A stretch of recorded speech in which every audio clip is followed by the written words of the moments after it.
ਇਹ sample paper series ਦੇ ਵਿੱਚ ਆਪਾਂ ਫਰਸਟ ਮਾਡਲ ਟੈਸਟ ਪੇਪਰ ਕਰਨ ਜਾ ਰਹੇ ਹਾਂ ਮੈਥਸ ਦਾ ਕਲਾਸ 10th ਦਾ। ਦੇਖੋ ਬੇਟਾ ਤੁਹਾਡਾ ਜਿਹੜਾ ਐਗਜ਼ਾਮ ਹੋਏਗਾ ਉਹ ਟੋਟਲ 80 ਮਾਰਕਸ ਦਾ ਹੋਏਗਾ ਔਰ ਉਹਦੇ ਵਿੱਚ ਜਿਹੜੇ ਫਰਸਟ 16 ਕੁਐਸਚਨਸ ਹੋਣਗੇ, ਪਹਿਲਾਂ 16 ਕੁਐਸਚਨ MCQs ਹੋਣਗੇ 1 ਮਾਰਕਸ ਦੇ। ਉਹ ਤੋਂ ਬਾਅਦ ਨੈਕਸਟ ਜਿਹੜੇ 7 ਕੁਐਸਚਨਸ ਹੋਣਗੇ ਉਹ ਤੁਹਾਡੇ ਹੋਣਗੇ ਫਿਲ ਇਨ ਦੀ ਬਲੈਂਕਸ ਔਰ ਉਸ ਤੋਂ ਬਾਅਦ ਨੈਕਸਟ ਜਿਹੜੇ 7 ਕੁਐਸਚਨਸ ਹੋਣਗੇ ਰਾਈਟ ਰੋਂਗ ਹੋਣਗੇ। ਤਾਂ ਇਹ 30 ਮਾਰਕਸ ਦਾ ਤੁਹਾਡਾ ਜਿਹੜਾ ਪੇਪਰ ਹੈ ਉਹ 1 ਮਾਰਕਸ ਦਾ ਹੋਏਗਾ। ਤਾਂ ਹੁਣ ਆਪਾਂ ਪਹਿਲਾ ਸੈਕਸ਼ਨ A ਕਵਰ ਕਰਨ ਜਾ ਰਹੇ ਹਾਂ। ਸਹੀ ਵਿਕਲਪ ਚੁਣੋ। Question number 1, choose the right option. Question maximum ਬਾਰ ਆਉਂਦਾ ਔਰ ਇਸ ਵਾਰੀ ਦੇ ਆਉਣ ਦੇ ਪੂਰੇ ਚਾਂਸਸ ਨੇ। ਇਸ ਕੁਐਸਚਨ ਨੂੰ ਸੋਲਵ ਕਰਨ ਦਾ ਬਹੁਤ ਹੀ ਸੌਖਾ ਤਰੀਕਾ ਹੈ। ਜਿਹੜਾ ਟੇਬਲ ਦੇ ਰੱਖਿਆ ਹੁੰਦਾ ਇਹਦੇ ਵਿੱਚ ਫੈਕਟਰਸ ਦਾ 27 ਔਰ 3 ਨੂੰ ਜਾਂ ਤਾਂ ਤੁਸੀਂ ਡਿਵਾਈਡ ਕਰ ਦਿਓ ਜਾਂ ਜਿਹੜੇ ਇਸ ਨੰਬਰ ਨੂੰ ਬਣਾਉਣ ਦੇ ਲਈ ਇਹਦੇ ਦੋ ਫੈਕਟਰਸ ਬਣ ਰਹੇ, ਦੋ ਗੁਣਨਖੰਡ ਬਣ ਰਹੇ, ਇਹਨਾਂ ਦੋਨਾਂ ਨੂੰ ਕੀ ਕਰ ਦਿਓ, ਮਲਟੀਪਲਾਈ ਕਰ ਦਿਓ। ਤਾਂ ਤੁਹਾਡਾ ਜਿਹੜਾ ਆਨਸਰ ਹੈ ਉਹ ਕਿੰਨਾ ਆ ਜਾਏਗਾ ਆਪਣੇ ਕੋਲ 9। C option is the right option. Next question ਚੱਲਦੇ ਹਾਂ। ਜੇਕਰ px ax² + bx + c दो घाती बहुपद है, यानी कि ये एक क्वाड्रेटिक इक्वेशन है, ਤਾਂ C/A ਉਹਦਾ ਸਿਫਰਾਂ ਦੇ ਨਾਲ ਕੀ ਸੰਬੰਧ ਹੁੰਦਾ ਹੈ ਜਾਂ ਉਹਦੇ ਰੂਟਸ ਦੇ ਨਾਲ ਉਹਦਾ ਕੀ ਸੰਬੰਧ ਹੋਵੇਗਾ। ਤਾਂ let us C the answer.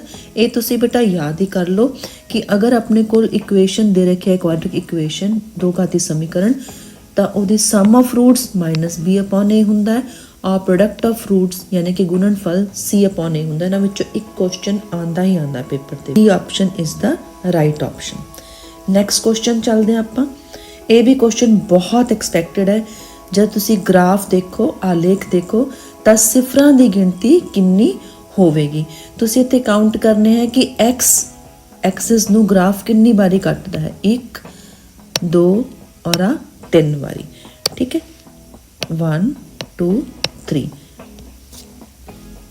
The graph passes through the x-axis 3 times. Yeah. D option is the right option. Next समीकरण equations x - y = 4x + y = 14 ਦਾ ਕੀ ਹੱਲ ਹੈ। ਇਹਦਾ ਬੇਟਾ ਸੌਖਾ ਜਿਹਾ ਤਰੀਕਾ ਤਾਂ ਇਹ ਹੁੰਦਾ ਹੈ ਕਿ ਤੁਸੀਂ ਹਿੱਟ ਐਂਡ ਟਰਾਇਲ ਮੈਥਡ ਲੈ ਲਓ। ਜੋ ਤੁਹਾਨੂੰ ਨੰਬਰਸ ਦੇ ਰੱਖੇ ਨੇ ਉਹਨਾਂ ਨੂੰ ਪੁੱਟ ਕਰਕੇ ਦੇਖ ਲਓ। ਤਾਂ ਪਹਿਲਾ ਇਹਦੇ 'ਚ ਆਪਸ਼ਨ ਆਪਾਂ ਨੂੰ 9 ਔਰ 5 ਦੇ ਰੱਖਿਆ ਸੀਗਾ, ਤਾਂ ਜੇ ਪੁੱਟ ਕਰਕੇ ਦੇਖੀਏ 9 - 5 4 ਹੋ ਗਿਆ, 9 + 5 14, ਤਾਂ ਇਹੀ ਆਪਸ਼ਨ ਬਣ ਗਿਆ, ਆਨਸਰ ਫਟਾਫਟ ਨਿਕਲਿਆ। ਲੇਕਿਨ ਅਗਰ ਤੁਹਾਨੂੰ ਸੋਲਵ ਕਰਨਾ ਹੋਵੇ ਤਾਂ ਪਲੱਸ ਔਰ ਮਾਈਨਸ ਦੀ ਦੋ ਇਕੁਏਸ਼ਨ ਇਹਨਾਂ ਨੂੰ ਐਡ ਕਰ ਦਿਓ। ਜਦੋਂ ਆਪਾਂ ਐਡ ਕੀਤਾ ਤਾਂ y ਕੈਂਸਲ ਹੋ ਗਿਆ, 2x ਕਿਹਦੇ ਬਰਾਬਰ ਆ ਗਿਆ 18 ਦੇ, x ਆ ਗਿਆ 9, ਤਾਂ y ਕਿੰਨਾ ਆ ਗਿਆ ਆਪਣੇ ਕੋਲ 5। ਤਾਂ ਇਹ option is the right option. Next question ਸਮੀਕਰਨਾਂ ਵਿੱਚੋਂ ਕਿਹੜੀ ਦੋ ਘਾਤੀ ਸਮੀਕਰਨ ਨਹੀਂ ਹੈ। ਨਹੀਂ ਹੈ ਦੇ ਪਰ ਧਿਆਨ ਦਿਓ, ਨਹੀਂ ਪੁੱਛ ਰਹੇ। ਸੀ ਪਹਿਲੀ ਇਕੁਏਸ਼ਨ x - 3x/4 ਦੇ ਰੱਖੀ ਹੈ। ਜਦੋਂ ਤੁਹਾਨੂੰ ਇਸ ਫਾਰਮ ਦੇ ਵਿੱਚ ਇਕੁਏਸ਼ਨ ਆ ਜਾਵੇ, ਇੱਕ ਆਹ ਔਰ ਇੱਕ ਆ, ਚਾਹੇ ਪਲੱਸ ਹੈ ਚਾਹੇ ਮਾਈਨਸ ਹੈ, ਇੱਕ x ਉੱਪਰ ਇੱਕ x ਨੀਚੇ ਹੈ, ਤਾਂ ਇਹ ਕੁਆਡ੍ਰੈਟਿਕ ਇਕੁਏਸ਼ਨ ਦੋ ਘਾਤੀ ਸਮੀਕਰਨ ਹੁੰਦੀ ਹੀ ਹੁੰਦੀ ਹੈ। ਠੀਕ ਹੈ, ਇਹਦੇ ਵਿੱਚ ਵੀ ਐਵੇਂ ਇੱਕ x ਉੱਪਰ ਇੱਕ x ਨੀਚੇ A B, ਲੇਕਿਨ ਇਹਦੇ ਵਿੱਚ ਇੱਕ ਫਰਕ ਆ ਗਿਆ ਕਿ ਇੱਥੇ x² ਦੇ ਰੱਖਿਆ, ਤਾਂ ax² x³ ਦੇ ਵਿੱਚ ਕਨਵਰਟ ਹੋ ਜਾਏਗਾ, ਯਾਨੀ ਕਿ ਆਹ ਵਾਲੀ ਸਮੀਕਰਨ ਦੋ ਘਾਤੀ ਸਮੀਕਰਨ ਕੁਆਡ੍ਰੈਟਿਕ ਇਕੁਏਸ਼ਨ ਨਹੀਂ ਹੈ।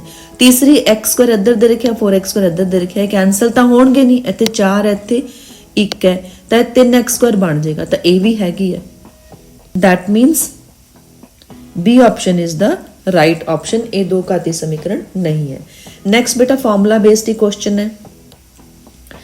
ਕਿਸੇ ਅੰਕ ਗਣਿਤਿਕ ਲੜੀ ਦੇ ਪਹਿਲੇ n ਪਦਾਂ ਦਾ ਜੋੜਫਲ Sn ਹੋਵੇ, ਉਸ ਦਾ nਵਾਂ ਪਦ ਕੀ ਹੋਏਗਾ। ਯਾਨੀ ਕਿ ਆਪਾਂ ਨੂੰ sum of first n terms Sn ਅਗਰ ਦੇ ਰੱਖਿਆ ਹੋਵੇ ਤਾਂ an ਕਿਹਦੇ ਬਰਾਬਰ ਹੁੰਦਾ ਹੈ, an ਹੁੰਦਾ Sn ਦੇ ਵਿੱਚੋਂ n - 1 ਨੂੰ ਮਾਈਨਸ ਕਰ ਦਿਓ, ਯਾਨੀ ਕਿ B option is the right option. ਤੁਸੀਂ ਦੇਖ ਸਕਦੇ ਹੋ Sn ਜਿਹੜਾ ਸਮ ਆਫ ਫਰਸਟ n ਟਰਮਸ ਹੁੰਦਾ, ਪਹਿਲੇ n ਪਦਾਂ ਦਾ ਜੋੜਫਲ, ਔਰ S - 1 ਜਿਹੜਾ ਹੈ ਉਹ n - 1 ਟਰਮਸ ਦਾ ਜੋੜ ਹੁੰਦਾ ਹੈ। ਤਾਂ Sn an + Sn - 1 ਦੇ ਬਰਾਬਰ ਹੈ, ਇਸ ਲਈ an ਕੀ ਆ ਗਿਆ, Sn ਵਿੱਚੋਂ n - 1 ਨੂੰ ਮਾਈਨਸ ਕਰ ਦਾਂਗੇ। ਨੈਕਸਟ ਇਹਨਾਂ ਵਿੱਚੋਂ ਕਿਹੜੀ ਆਕ੍ਰਿਤੀ ਚੱਕਰ ਦੀ ਸਪਰਸ਼ ਰੇਖਾ ਕਹਾਉਂਦੀ ਹੈ, ਯਾਨੀ ਕਿ ਟੈਂਜੈਂਟ। ਆ ਦੇਖੋ ਫਸਟ ਫਿਗਰ ਜਿਹੜੀ ਦੇ ਰੱਖੀ ਹੈ ਇੱਕ ਸਰਕਲ ਹੈ, ਔਰ ਅਗਰ ਲਾਈਨ ਉਹਦੇ ਵਿੱਚੋਂ 2 ਪੁਆਇੰਟਸ ਦੇ ਉੱਪਰ ਕੈਂਸਲ ਕਰਦੀ ਹੈ ਤਾਂ ਆਪਾਂ ਕਹਿੰਦੇ ਸੀਕੰਟ, ਛੇਦਕ ਰੇਖਾ ਕਹਿੰਦੇ, ਲੇਕਿਨ ਉਹ ਕਿ ਟੱਚ ਹੋ ਕੇ ਲੰਘਦੀ ਹੈ ਤਾਂ ਉਹ ਸਪਰਸ਼ ਰੇਖਾ ਟੈਂਜੈਂਟ ਕਹਾਉਂਦੀ ਹੈ। ਤਾਂ ਇਹਦੇ ਵਿੱਚ D option is the right option. Next ਆਪਾਂ ਨੂੰ 2 ਟ੍ਰਾਇੰਗਲਸ ਦੇ ਰੱਖੇ ਵੀ ਬਹੁਤ ਜ਼ਿਆਦਾ ਕੁਐਸਚਨ ਆਉਂਦਾ ਹੈ। ਇਹ ਕੁਐਸਚਨ ਆਪਾਂ ਨੂੰ ਕਈ ਵਾਰ 2 ਮਾਰਕਸ ਦੇ ਵਿੱਚ ਵੀ ਆ ਜਾਂਦਾ ਹੈ ਕਿ ਕਿਸੇ ਸਾਈਡ ਦੀ ਲੈਂਥ ਪਤਾ ਕਰਨੀ ਹੈ, ਇੱਕ ਚੀਜ਼ ਮਿਸਿੰਗ ਹੋਵੇ ਉਹਦੇ ਵਿੱਚ ਵੀ ਆ ਜਾਂਦਾ ਹੁੰਦਾ ਹੈ ਨਾ। ਔਰ 1 ਮਾਰਕਸ ਦੇ ਵਿੱਚ ਤਾਂ ਬਹੁਤ ਜ਼ਿਆਦਾ ਐਕਸਪੈਕਟਡ ਹੈ ਹੀ ਹੈ ਕੁਐਸਚਨ। ਤਾਂ ਮੈਂ ਉਸ ਦੇ ਰੱਖੀਆਂ ਹੁੰਦੀਆਂ ਤਾਂ ਆਪਾਂ ਦੇਖਣਾ ਕਿਹੜੀ ਸਾਈਡ ਕਿਹਦਾ ਡਬਲ ਹੈ ਜਾਂ ਕੋਈ ਰੇਸ਼ੋ ਦੇ ਵਿੱਚ ਹੈਗੀ ਹੈ। ਹੁਣ ਆਪਾਂ ਦੇਖੀਏ 6 ਜਿਹੜਾ ਹੈ ਉਹ 12 ਦਾ ਡਬਲ ਹੈ, ਯਾਨੀ ਕਿ BC ਆਪਣੇ ਕੋਲ ਕਿਹਦੇ ਨਾਲ ਰੇਸ਼ੋ ਬਣਾ ਰਹੀ ਹੈ, PQ ਦੇ ਨਾਲ ਰੇਸ਼ੋ ਬਣਾ ਰਹੀ ਹੈ। 3√3 6√3 ਤਾਂ ਇਹਨੂੰ ਆਪਾਂ 2 ਨਾਲ ਮਲਟੀਪਲਾਈ ਕਰਾਂਗੇ AB ਨੂੰ ਤਾਂ RQ ਆ ਰਿਹਾ, ਤਾਂ AB ਔਰ RQ ਸੇਮ ਰੇਸ਼ੋ ਵਿੱਚ ਆ ਗਿਆ, 1/2 1/2 ਨਿਕਲ ਰਹੀ ਨਾ ਰੇਸ਼ੋ। ਔਰ AC ਜਿਹੜੀ ਹੈ ਉਹ PR ਦੇ ਨਾਲ ਸੇਮ ਰੇਸ਼ੋ ਦੇ ਵਿੱਚ ਹੈਗੇ, ਤਾਂ ਤਿੰਨੋਂ ਦੀ ਆਪਾਂ ਡਿਵੀਜ਼ਨ ਲੈ ਰਹੇ ਹਾਂ ਤਾਂ ਆਪਣੇ ਕੋਲ ਕਿੰਨਾ ਆ ਰਿਹਾ ਹੈ 2/1 ਆ ਰਿਹਾ, ਮਤਲਬ ਸੇਮ ਰੇਸ਼ੋ ਹੈ।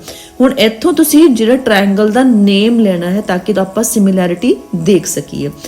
ਓਕੇ, ਇੱਥੇ RR ਕਾਮਨ ਆ ਗਿਆ, ਤੁਸੀਂ ਇਹ ਦੇਖ ਲੈਣਾ ਵੀ RR ਆ ਵਾਲਾ ਕਾਮਨ ਹੈ ਤਾਂ ਇਹਦਾ ਨਾਮ ਆਪਾਂ ਕੀ ਲਵਾਂਗੇ PRQ। ਠੀਕ ਹੈ, ਹੁਣ PRQ ਨੂੰ ਤੁਸੀਂ ਕਿਹਦੇ ਨਾਲ ਸਿਮਿਲਰ ਲੈਣਾ ਹੈ, ਦੇਖੋ ਇੱਥੇ RR ਰਿਪੀਟ ਹੋ ਰਿਹਾ, ਇੱਥੇ ਕੀ ਰਿਪੀਟ ਹੋ ਰਿਹਾ A ਔਰ A ਰਿਪੀਟ ਹੋ ਰਿਹਾ, ਤਾਂ ਜਿੱਥੇ R ਹੈ ਨਾ ਉੱਥੇ A ਲਿਖਾਂਗੇ। ਠੀਕ ਹੈ, ਔਰ P ਦੀ ਥਾਂ ਤੇ ਕੀ ਲਿਖਾਂਗੇ C ਲਿਖਾਂਗੇ, P ਥਾਂ ਤੇ C ਲਿਖਤੇ ਆ, ਔਰ Q ਦੀ ਥਾਂ ਤੇ ਕੀ ਲਿਖਾਂਗੇ B ਲਿਖਾਂਗੇ। ਸੋ PRQ is similar to CAB, ਇਹਦਾ ਮਤਲਬ ਐਂਗਲ P C ਦੇ ਬਰਾਬਰ, R A ਦੇ ਬਰਾਬਰ, Q B ਦੇ ਬਰਾਬਰ। C option is the right option.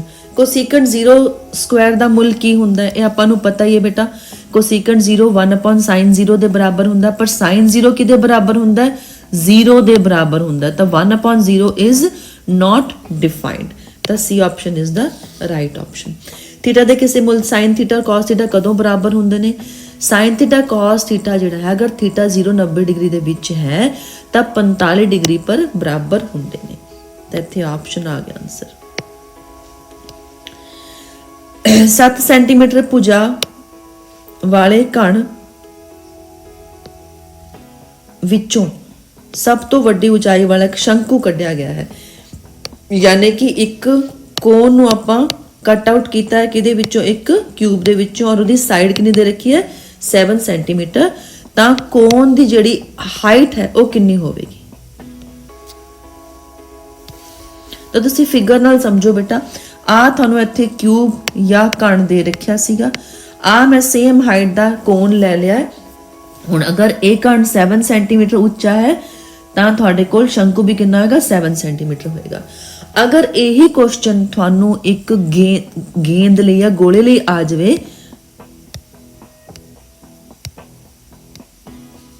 ਦੇਖੋ ਬੇਟਾ ਅਗਰ ਆਪਾਂ ਨੂੰ ਗੋਲੇ ਨੂੰ ਇੱਥੇ ਪੂਰਾ ਫਿੱਟ ਕਰਨਾ ਹੋਵੇ ਤਾਂ ਤੁਸੀਂ ਦੇਖੋ ਗੋਲੇ ਦੀ ਪੂਰੀ ਜਿਹੜੀ ਹਾਈਟ ਹੈ ਉਹ 7 ਆਏਗੀ, ਯਾਨੀ ਕਿ ਗੋਲੇ ਦੇ ਲਈ ਸਫੀਅਰ ਦੇ ਲਈ ਅਗਰ ਡਾਇਮੀਟਰ ਪੁੱਛਿਆ ਜਾਵੇ ਤਾਂ ਉਹ 7 ਆਏਗਾ, ਲੇਕਿਨ ਰੇਡੀਅਸ ਕਿੰਨੀ ਆਏਗੀ ਆਪਾਂ ਨੂੰ 7/2 ਆਏਗੀ। ਇਹ ਗੱਲ ਦਾ ਧਿਆਨ ਰੱਖਣਾ ਹੈ। ਕੋਨ ਦੇ ਲਈ ਤਾਂ ਸੇਮ ਹੋ ਗਿਆ ਹੈ ਨਾ ਹਾਈਟ, ਲੇਕਿਨ ਸਫੀਅਰ ਦੇ ਲਈ ਰੇਡੀਅਸ ਔਰ ਡਾਇਮੀਟਰ ਦਾ ਫਰਕ ਪੈ ਗਿਆ, 7/2 ਔਰ 7 ਆਨਸਰ ਲਿਖਣਾ ਹੈ ਤੁਸੀਂ ਅਗਰ ਕੁਐਸਚਨ ਚੇਂਜ ਹੋ ਕੇ ਆ ਜਾਵੇ। ਸੋ C centimetre is the C 7 centimetre right answer ਹੈ। ਫਿਰ ਸਮਾਨ ਅਰਧ ਵਿਆਸ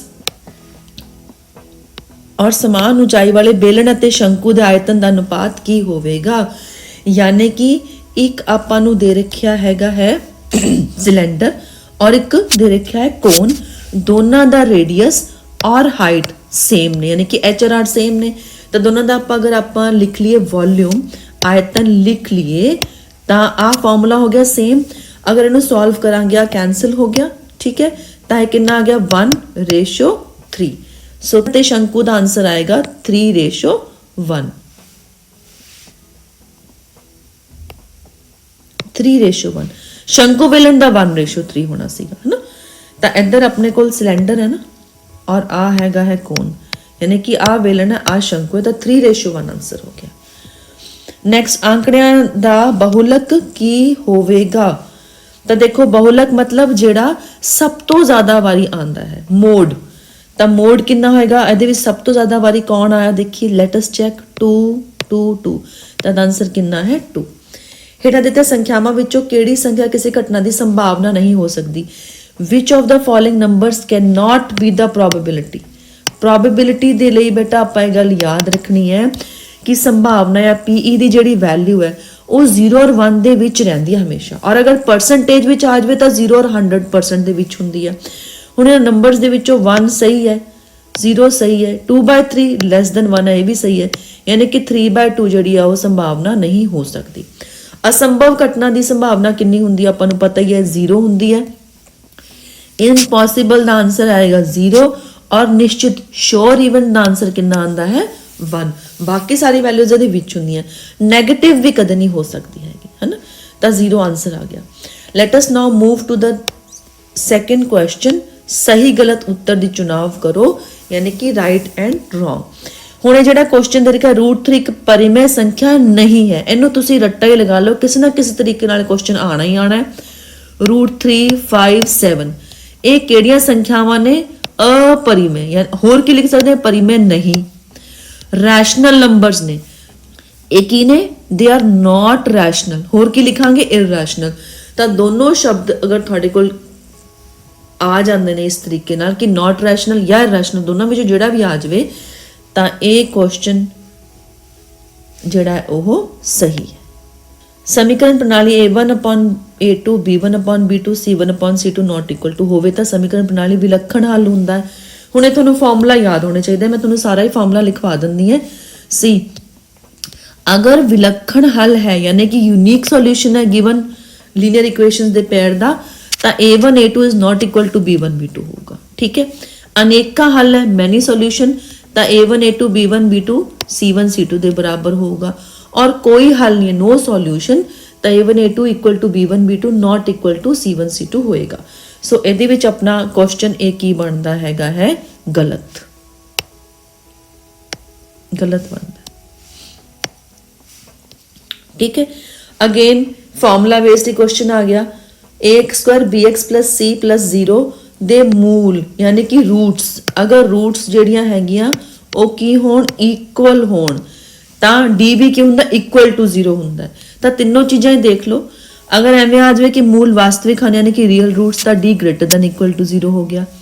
मूल वास्तविक ਅਤੇ ਬਰਾਬਰ ਹਨ ਤਾਂ रूट्स इक्वल और रियल भी ने, ਤਾਂ ਆਨਸਰ ਕੀ ਹੁੰਦਾ, d = 0 ਹੁੰਦਾ। ਔਰ नो रियल रूट्स, मूल संभव ही ने, वास्तविक मूल संभव नहीं ਹਨ, ਤਾਂ d < 0 ਹੁੰਦਾ।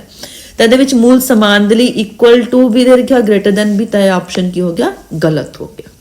ਨੈਕਸਟ, ਚੱਕਰ ਦੇ ਅੰਦਰੂਨੀ ਬਿੰਦੂ ਤੋਂ ਚੱਕਰ ਦੀਆਂ ਦੋ ਸਪਰਸ਼ ਰੇਖਾਵਾਂ ਖਿੱਚੀਆਂ ਜਾ ਸਕਦੀਆਂ ਹਨ। नो देखो बेटा, आप एक ਸਰਕਲ ਦੇ ਰੱਖਿਆ ਔਰ ਸਰਕਲ ਦੇ ਵਿੱਚੋਂ ਕਹਿੰਦਾ ਕੋਈ ਅੰਦਰਲੇ ਪਾਸੇ ਬਿੰਦੂ ਹੈ, ਤਾਂ ਤੁਸੀਂ ਜਿੱਦਾਂ ਨੂੰ ਮਰਜ਼ੀ ਲਾਈਨ ਕੱਢ ਲਓ, ਤਾਂ ਉਹ ਉਹਦੀ ਸਪਰਸ਼ ਰੇਖਾ ਨਹੀਂ ਬਣ ਸਕਦੀ ਹੈਗੀ, ਹੈ ਨਾ। ਸਪਰਸ਼ ਰੇਖਾ ਕੀ ਹੁੰਦੀ ਹੈ, ਜਿਹੜੀ ਐਕਸਟਰਨਲ ਬਿੰਦੂ ਤੋਂ, ਬਾਹਰੀ ਬਿੰਦੂ ਤੋਂ ਬਣਦੀ ਹੈ। ਠੀਕ ਹੈ, ਔਰ ਕਿੰਨੀਆਂ ਬਣ ਸਕਦੀਆਂ ਨੇ, दो बन सकती हैं, हमेशा एक बिंदु तो दो लाइना बन सकती हैं। देखो एक दे रखी है, मैं दूसरी थोनों बना के दिखानी है। सी ए इधर नू आ लो, आ एक होर बनेगी बस। ठीक है, हुण दसो मनु होर कोई बन सकती है, नहीं बन सकती है। इस पॉइंट तो दो ही बनणगे, तां तुसीं की रखना, एक्सटर्नल पॉइंट होवे, बाहरी बिंदु होवे और दो स्पर्श रेखावां इकट्ठा आ जाए, तां ये राइट है। ਹੁਣ ਇਹ ਕਹਿ ਰਿਹਾ ਅੰਦਰੂਨੀ ਬਿੰਦੂ ਤੋਂ ਅੰਦਰੂਨੀ ਬਿੰਦੂ ਦਾ ਕੋਈ ਵੀ ਨਹੀਂ ਆਂਦੀ, ਤਾਂ ਇਹ ਕੀ ਹੋ ਗਿਆ, ਗਲਤ ਹੋ ਗਿਆ। ਬਿੰਦੂ 3,4 ਦੀ ਮੂਲ ਬਿੰਦੂ ਯਾਨੀ ਕਿ ओरिजिन 0,0 ਤੋਂ डिस्टेंस 5 यूनिट है, 5 ਇਕਾਈਆਂ ਹੈ, ਤਾਂ डिस्टेंस ਦਾ ਫਾਰਮੂਲਾ ਯਾਦ ਰੱਖੋ ਤੁਸੀਂ ਬੇਟਾ। ਕੋਈ ਵੀ ਬਿੰਦੂ ਹੈ xy, ਉਹਦੀ ਮੂਲ ਬਿੰਦੂ ਤੋਂ ਜਿਹੜੀ ਦੂਰੀ ਹੁੰਦੀ ਹੈ, ओरिजिन ਤੋਂ ਜਿਹੜਾ डिस्टेंस ਹੋਏਗਾ x² + y² ਅੰਡਰ ਦੀ ਰੂਟ, ਤਾਂ ਇਹਦਾ ਆਨਸਰ ਆਪਣੇ ਕੋਲ ਇੱਥੇ ਆਏਗਾ 5। ਇਹ ਆਪਸ਼ਨ ਜਿਹੜਾ ਹੈ ਆਪਣਾ ਸਹੀ ਹੈ। ਹੁਣ a ਦੇ ਕਿਸੇ ਮੁੱਲ ਦੇ ਲਈ sin a 3/5 ਹੋ ਸਕਦਾ ਹੈ। ਦੇਖੋ ਹੁਣ ਯਾਦ ਰੱਖੋ, ਜਿਹੜਾ sin a ਦੀ ਵੈਲਿਊ ਹੈ ਉਹ 0 ਔਰ 1 ਦੇ ਵਿਚਕਾਰ ਹੁੰਦੀ ਹੈ। cos a ਵੀ 0 ਔਰ 1 ਦੇ ਵਿਚਕਾਰ ਹੁੰਦੇ, ਜਿਹੜੇ ਤੁਸੀਂ ਐਕਿਊਟ ਐਂਗਲਸ ਕੀਤੇ ਉਹਦੇ ਹਿਸਾਬ ਦੇ ਲਈ। ਠੀਕ ਹੈ, ਤਾਂ 3/5 ਜਿਹੜਾ < 1 ਹੈ, ਤਾਂ ਆਪਸ਼ਨ ਆਪਣੇ ਕੋਲ ਕੀ ਆ ਗਿਆ, सही आ गया। नैक्सट है बेटा बहुत ही सिंपल फॉर्मूला है, ये फॉर्मूला भी मैक्सीमम टाइम्स पेपर विच आउंदा ही आउंदा है, किसी ना किसी फॉर्म च आ जाएगा, चाहे MCQs च आवे, चाहे फिलिप्स च आवे, चाहे राइट रॉन्ग च आवे। तो 3 बहुलक मध्यिका प्लस 2 मध्यमान, ये गलत है। फॉर्मूला है 3 मध्यिका बहुलक प्लस 2 मध्यमान, यानी कि 3 median is equals to mode plus 2 mean. तो ये भी अपने को ऑप्शन की हो गया, गलत हो गया। तो हुण आपां चलते हैं फिल इन द ब्लैंक्स वाल, खाली थां भरो। Okay, fill in the blanks. पहला फिल इन द ब्लैंक्स अपने कोल की है, जेकर 6k दित्ती समीकरण का एक हल है तो k का मुल पता करो। If 6k is a solution of the given equation then find the value of k। k की वैल्यू फाइंड आउट करनी है। तो यह क्वेश्चन अपन बेटा 2 मार्क्स भी आ सकता है कि k की वैल्यू फाइंड आउट करो, और ये MCQs विच भी आ सकता है। तो तुसी वैल्यू नु पुट करना है बस, ठीक है। 6, k नु आपां 3y-2 दे विच पुट कीता, इत्थे कितना आ गया अपने कोल 18 आ जाएगा, और -k इज इक्वल्स टू 22।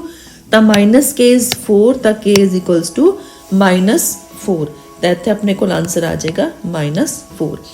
अंगणितिक लड़ी AP दा नेक्स्ट टर्म केड़ी होगी, 2 + a की है +5 हो रहा है, ठीक है। तो 17 आ जाएगा। हुण आ वाला बेटा क्वेश्चन बहुत इंपॉर्टेंट है, 2 मार्क्स विच भी एक्सपैक्टेड है, 1 मार्क्स विच आ ही सकता है। सी 4/a हैगा तुहाडा थेल्स थ्योरम दा एप्लीकेशन, ठीक है। इहदे विच आपां रेशियो लैनी हुंदी है PL/LM = PM/MR। तो पहले तो तुहानूं दिख ही रहा है कि ऊपर वाला नंबर दूसरे नंबर का की है, हाफ है। तो 6 का हाफ क्या आएगा 3, सीधा ही आंसर आ जाएगा इत्थे। बट अगर सॉल्व करना होवे, ठीक है, तो 4/8 = x/6, तो 1/2 आ गया x/6, ठीक है।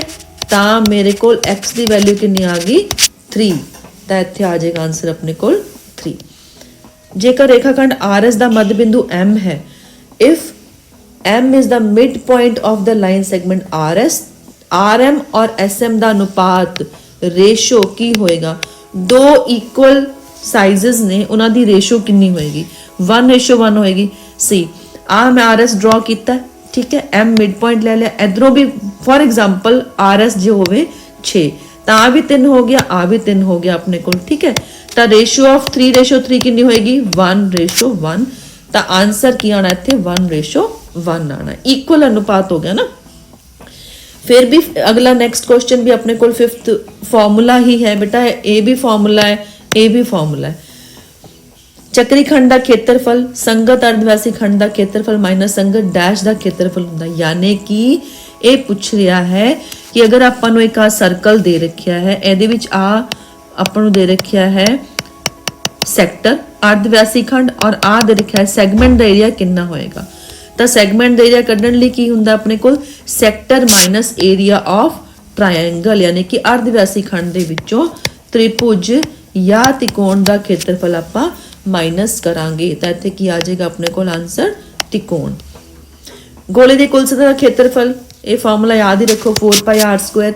नाल ही तुसीं मैं तुहानूं दस दिंदी वॉल्यूम किवें लिखदा, नीचे भी 3 लगा दो, ऊपर भी 3 लगा दो, तो 4/3 πr³ ਉਹਦਾ वॉल्यूम हो जाता है। आ क्वेश्चन बहुत ही इंटरेस्टिंग है। जेकर किसी मैच में एक खिलाड़ी के जितने की संभावना 0.62 है, यानी कि विनिंग प्रोबेबिलिटी दे रखी है 0.62, तो दूसरे खिडारी की हारन की संभावना कितनी होएगी। हुण बच्चों को आदत है कि 1 विचों फटाफट माइनस कर देंगे, लेकिन नहीं, एक्चुअली इसका आंसर 0.62 ही होएगा, क्योंकि एक खिलाड़ी के जितने की संभावना विनिंग प्रोबेबिलिटी दूसरे खिलाड़ी के हारन की संभावना के बराबर ही है, लूजिंग प्रोबेबिलिटी के बराबर ही है, तो 0.62 आंसर आएगा। हाँ, अगर वो पूछता कि दूजे के जितने की संभावना की है, फिर आप 1 - 0.62 कर दे और आंसर लगा देंगे ਇਹਦਾ 0.38, ठीक है। पर हुण ਇਹਦਾ 0.62 ही होवेगा सॉल्यूशन। तो ये बेटा थोड़े 1-1 मार्क्स के क्वेश्चन सीगे सारे।